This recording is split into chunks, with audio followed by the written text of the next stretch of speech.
Today I want to go over a basic preview for the traps. If you're like me and haven't played any Orcs Must Die games at all, and you picked this up because it's on Game Pass or for whatever other reason, you have to unlock traps by getting the gold skulls by completing missions. So I know for me, particularly when I first started, I would buy a trap because it looked cool or sounded cool, but then I didn't really like it in my rotation or setup. Now that I have everything, I play with everything, but when you're starting out, you're kind of like, I don't know what this does, or like I bought the ceiling pounder, okay? And the ceiling pounder doesn't reach down here. It'll reach down here, but I didn't know that.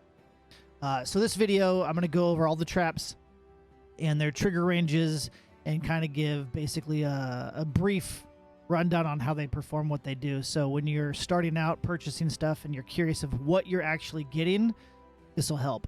I'm going to break it down into 3 different videos though, because I've already recorded this twice and I can't get it under an hour going through ceiling, wall, and floor. So today we're going to start off with floor traps. Okay, slight disclaimer. Somebody in the comments. I have everything unlocked and everything fully upgraded. So like for instance, on this hook shot, the price of 800, the reset time of 9 seconds, and the range of 4,050 isn't the same as when you first purchased it. But essentially, it's what you can look forward to. Okay, we're going to start off with the Brimstone, which is, you have this by default at the beginning. Brimstone, obviously, is a dot. But if you haven't noticed, boom, 62, 37, 36, 39, 36. It has an initial tick of damage that's almost double what the tick damage is.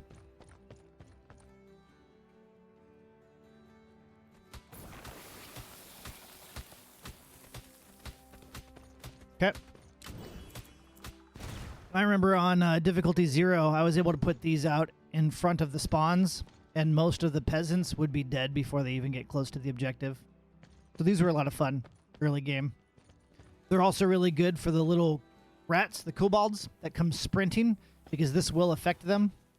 It does have 4 charges, though, so they do burn out. It's not an indefinite, everybody's going to be affected by it. It will turn off, and then it takes, 9 seconds to turn back on? Speaking of kobolds, we'll go to the next starting trap.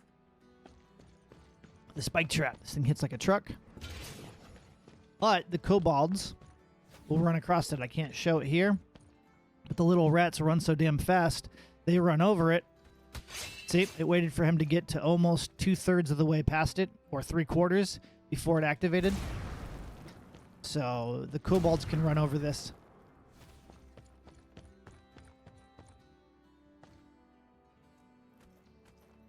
Boom. That has a reset time of 10.5 seconds when you fully upgrade it. Then your last starting floor trap is the flip trap. I have not actually put a lot of time into this. Perfect. Surprising. You can angle it whatever you want. Gonna launch them.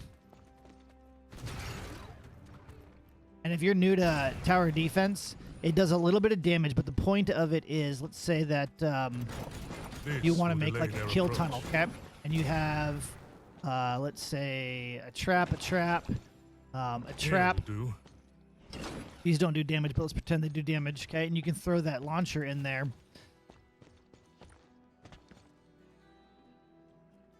And as guys come down, they're going to take their damage, they're going to take their damage, they're going to take their damage, and then they get over to the floor trap, and oh crap, now they have to go through the whole thing again. So it's a form of reset and delay to push things back. And you can upgrade these. They only work on the little peasants for now, the small, medium, and heavy orcs. But you can get threads as you progress through your missions and waves that potentially could allow you to flip trolls and ogres. All right, next up is the tar trap. This is, I don't leave home without the tar trap. That is my go-to trap. I would buy this first. That's up to you, though. So the tar just slows them down for 3 seconds.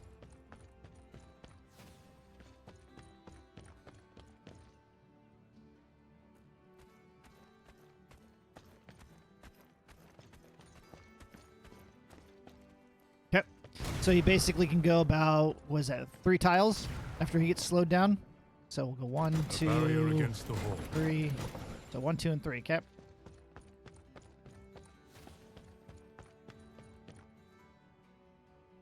I bet you he's going to speed up right about here.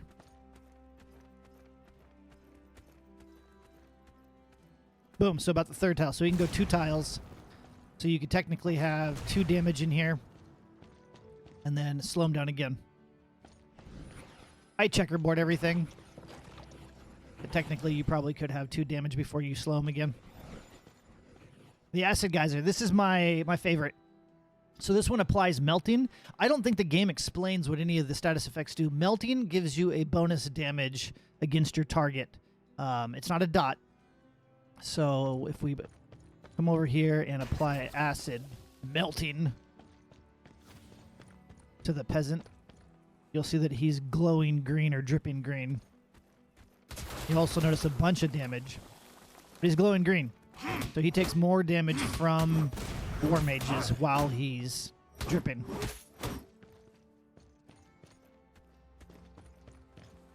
The acid trap also, when you're looking at it, when you're looking to buy it, it says damage 54, and you're like, what? That's weak. But if you notice, it actually does a lot of damage. And it does splash damage. So for example, if we make this a 2x2 lane, throw that in the middle, this guy's going to trigger it, but these guys should also get hit because they're off to the side of it. There's a thread that'll make the see, there's a distance so it splashes even further. Next, we'll look at the Cursed Ground. This guy's a big trap. It's a 2x2 size instead of a 1x1. And when things die on it, it gets stronger. So it gets stronger by 15 damage per soul it consumes. It'll hit for 360 initially. Now you're thinking, these guys have, what, 15,000 health? It's not going to kill them. So you have to really play with these. If you kill stuff while standing on top of it, it counts. It'll suck their soul in and get stronger and stronger and stronger. I've had these things hit upwards of 3k. I don't know how far it actually stacks. I don't use them, but I have played with them. But if you throw this at the beginning, people are just going to run across it, take damage, not die. It's never going to get stronger. So things need to die on it. It needs to be towards the end of your kill box, or you need to babysit it and physically make it become stronger. There's threads that allow it to cap at a higher damage. So let's say it can only consume 10 souls before it's at max value. I don't know what the cap is, but there's a thread that extends that. There's another thread that'll allow this to, when it consumes a soul or enough souls, it'll grow. So you'll get a second one that just randomly pops up.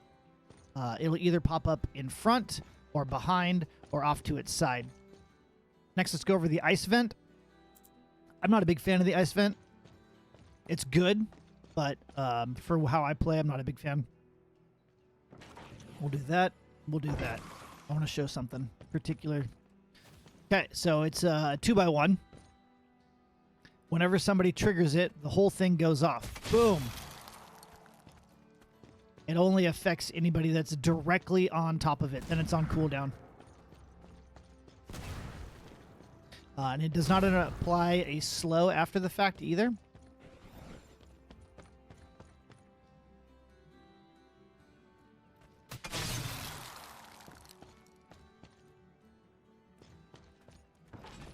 See, they're not slowed. Perfect.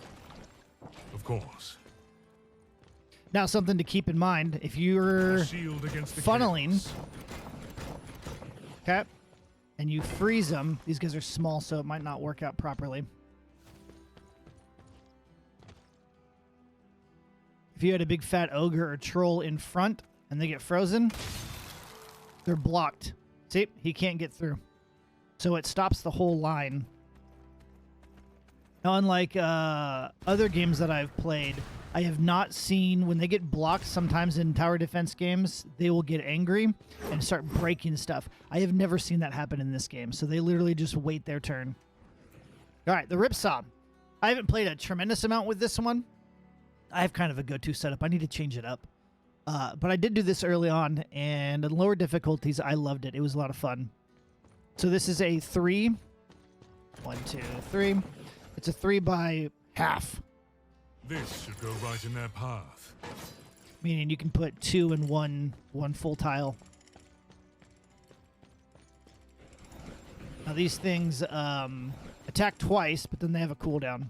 But they cover the whole length of the track.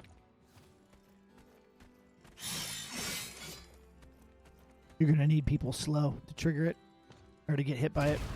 Or you can run them lengthwise and you don't have to worry about slowing them down.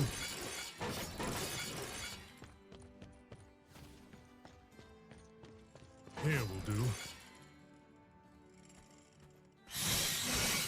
And if they run down the center, obviously that guy got hit by both sides of it. They're kind of fun and they're beefy. All right, the poison flower. I did dabble with poison for a few days, and I have now since kind of walked away from it. I'm not a big fan.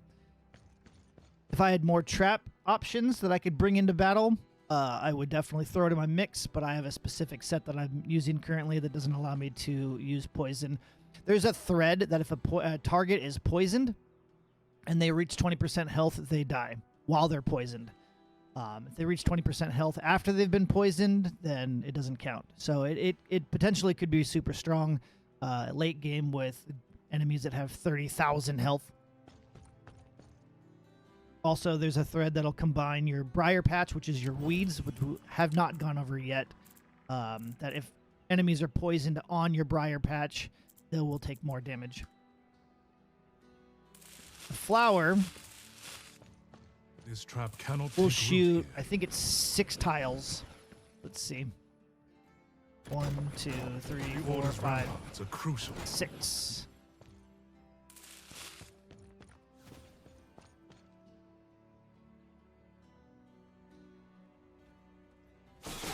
About 6, 5 to 6 tiles out. And it is not necessarily random. They don't shoot in a specific spot, so you can't have it always shoot right here. Throughout the match, while the enemies are constantly funneling and funneling and funneling, and this goes on cooldown, comes off cooldown, you're going to have shots all over the place wherever it decides to shoot at the target. Essentially, it's still going to be in the path, but you can't make it shoot at the specific spot you want it to.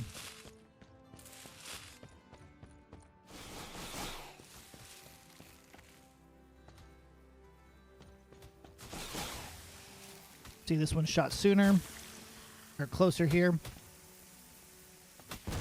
And poison is a 30-second duration at like 20 ticks.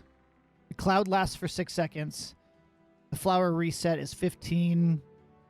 Yeah, the poison effect lasts for 30 seconds, and then it's about 20 damage a tick per second.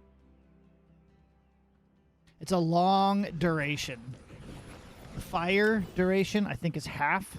Status effect duration, 6.5 seconds versus 30 seconds. Okay, Steam Vent. This is another staple that after one of their recent updates, they changed how they work. They now also do damage to flyers. I would highly recommend throwing this into one of your required builds. You throw this around your objective. Just a ton of them, right? It'll kill all flyers that fly over it. So if you wrap your objective up with 2 rows, 3 rows of this, virtually all flyers should die, especially at lower levels. At difficulty 10, I need at least 6 rows of those to kill one of the big fat Cyclops dudes that hits you with the red beam. But at lower levels, it should do nice work. You can also get a thread that'll increase its damage versus flyers by double. I think it's by double. Could be 50%. But other than flyers, it will just launch enemies up into the air. If you're going to use this in your kill tunnels, I would be careful because they also go off to a side, an angle. They can go backwards. They can go forwards. They can be launched over your kill tunnel. So if you have a kill tunnel coming down like this, and you slap one of those in here, they have the potential to fly out and outside, and now they are no longer in the tunnel. But for anti-air, those are fantastic. I promise. I promise. I'm saving the Briar Patch. I'm going to go into a match and show you how it works. So the railroad track is super fun. There's a challenge achievement to complete an entire match using only railroad tracks. Now, I did this like 6 times and I could never get it to pop. Perfect. That is because, and if you're running into the same problem, if you put barricades down, it doesn't count. You have to do it with literally only railroad traps, no barricades. It's doable. It's actually really easy on difficulty 0. You might have to upgrade them to make it easy. So essentially, you put one down. The only drawback that I have with these, and I don't use them regularly enough, is because it takes 2 trap slots. You have your dispenser that brings the cart out, and then you have to have a slot for your trap or your track. And it has 6 options. You got one direction, another direction, then you have all 4 turns. We'll go ahead and run it down. Yeah, will do. And these will pretty much blow through everything. They don't get stunned or stopped. They just move through.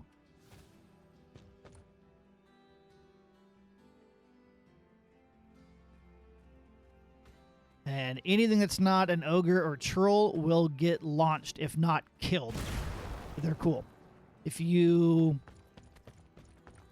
stack 2 of the dispensers on the same rail, the carts will smash into each other. Boom. So you can play around with how you want to get coverage. You can make these tracks run indefinitely, but then you're only going to have one cart running the whole length. They are on a set timer. So once you put these down, you start the match. They all spawn at the same time on the same timer. So if you do have them on opposite ends, the dispensers of a single track rail, they will always meet in the middle. I can't show it here, but if you put these dispensers facing down some stairs, you don't need to use the track. The carts will tumble down the stairs. Okay. Also, in a recent update, they added the rift barricades. I use these like always. They're super expensive, especially if you haven't upgraded them yet. I believe they cost 5,000. They have a lot more health than the standard barricade, which is nice, and especially at 10 skull difficulty. They also do a damage boost of 50%. So you can slap them down. Will not cross this. And then This should go right in their path. it only affects traps adjacent to it, not diagonally. So the diagonal ones are not glowing, but you can, if you want to be really sweaty, split the difference. Perfect. And now you have 2 over here, 1 here, 1 here. You can split the difference again here. They will not find And you have peace 6 here. ground traps that are affected. You can also put it against a wall. It will not affect anything on the ceiling above it, unfortunately. Slap it against a wall. Let's grab just a wall item. I need this here. Okay, it's glowing. And this guy reaches out actually 2 tiles. And so it will be affected by this. I've used orbs sometimes. It's a different topic here. Should be showing this later. But you'll see how it bounces on here. Sometimes they get bugged out. So you can use it. It's not always effective with the wall bouncers or the balls, orbs, whatever they're called. But this is also good for adding more paths, cutting off more directions that they can go. In solo, you're given 22 or 23. It says 22 here. I swear to God it was 23. Not this But you way. can only use so many, right? Let's say you want to block off more stuff. If you have extra cash, you can block off more paths. That part's common sense. But they're expensive as hell. I love them. Let me go ahead and get into match, and I'll show you the Briar Patch. Okay, Briar Patch. We're in a match. It does like 36 damage per tick. Okay? Seems weak. It is. But it gets awesome. It's expensive for a reason. It has what's called a growth threshold of 1,000. Again, this is fully upgraded. So once it applies 1,000 damage, it'll grow another tile. When you're playing characters like Kalos, we'll go ahead and slap it down here. I will fulfill my duty. We can put our decoy totem on top of it. Guys will stand and aggro onto the totem, standing, taking damage, and you can grow this very rapidly. It grows in the direction of where it's doing most damage. So if you were to have it grow over here and you keep fighting on this side, it's going to keep pushing this side. If you fight on this side of it, it'll go this direction. An unstable rift spawns. What happened to those We'll just slap that down. We're taking 36, 36, 36. There's a thread you can get later on where damage from your organic traps will heal you.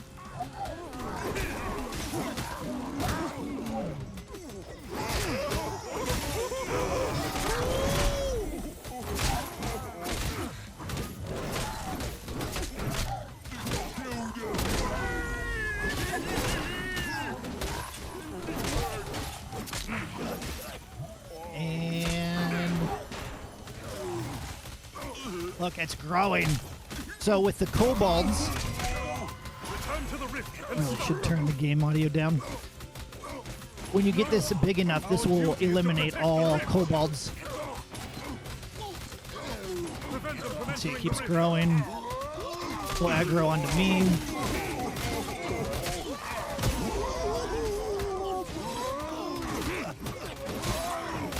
We must protect the rift. Yep. By the end of wave 6, you can have this, like, one plant will have, oh my god, almost this whole area covered. Especially if you're playing on it. If you're doing co-op and you slap this down and you have your own little kill area and you're fighting and playing on top of it, it's awesome. One more side note, there's a thread you can get that if you place your berries as kalos, any organic trap touching it will do double damage. More damage. I can't remember what it is. It does apply to the Briar Thorn. So I tested this and put it touching the primary patch, hoping it would apply to all the extended patches because technically it's the same trap, right? It doesn't. It only applies to the touching pieces of it. So there's that. There's one more thread you can get for your Briar Patch. Is that even what it's called? Yeah, Briar Patch. That will have a chance to rend targets. I think it's a 5% chance. Rend is a bleed. I don't know what the damage is from the bleed, if it even has a damage value. But while they're bleeding, you will crit 100% of the time as the War Mage. So your traps aren't critting, but you can crit 100% of the time while they're bleeding, which is awesome. So you use the Briar Patch. It does constant damage, never goes away, doesn't have a cooldown or a reset time. It'll kill all fodder running towards your kill tunnels. You typically put this out in front. You don't want to put it behind. You can do whatever you want. But I typically do it out front. So everything's weakened by the time they get to my kill box or kill tunnel. You can potentially heal when it's doing damage. You can get bonus damage from poison to targets. If you're running poison and you get the thread, when they get to 20%, they die. All these things can stack. They can rend and bleed, and you can do more crit damage to them, or you can crit more often on them. It's really fun. I like the Briar. I haven't used it. It's not on my new current build setup, but I did love the Briar Patch. And if you haven't tried it, you should definitely give it a shot. It's really, really strong on lower difficulties. We cover everything? Boom, boom, boom, boom, boom, boom. We did. Okay, there you go. Those are floor traps. For those of you that are brand new and you're curious what to get, I'll put out another one going over the wall and then another one on the ceiling. See you in the next one. Bye-bye now.